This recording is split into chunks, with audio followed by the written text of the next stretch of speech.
Елбасының халыққа арнаған биылғы жолдауы 23-ші стратегиялық маңызы бар мемлекеттік құжат.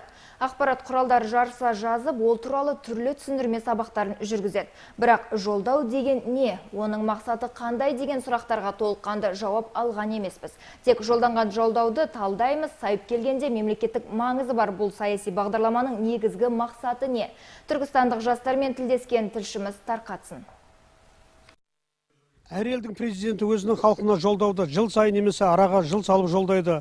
Жолдау бір тармақтан не бір бағыттан ғана тұрмайды. Оның бағыты мен бағдары көп.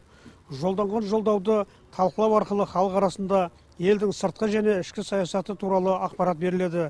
Біздің бүгінгі жастарымызда әрбір жолдаудың мәнін, мақсатын терең түсінеді.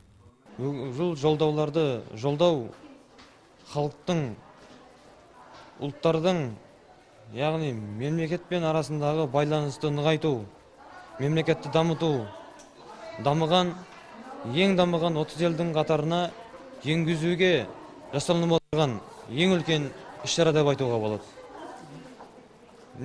Біз дамыған елдің қатарындамыз. Ендігі біздің мақсатымыз елбасы бастап, біз қоштап, дамыған 30 елдің қатарына кіру. Сол елдердің терезесімен тереземізді теңестіру болып табылады. ТМД елдер ішінде Қазақстан жолдауды жыл сайын жолдап қана қоймай, халық арасында түсіндіру жұмыстарында жүргізеді.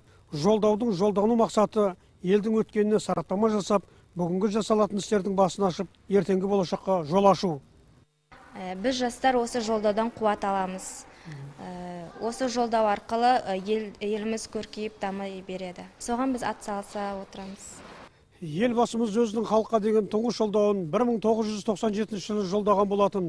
Міне содан бері ол халықпен сырласып келеді, ақылдасып келеді және алдағы жоспарымен бөлісіп келеді. Біз жолдауды осылай түсінгеніміз жөн. Түркістан қаласынан Мұхтар Атабек, Талғат Елебеков, Мұхан Мұратұлы, Тұран Ньюс.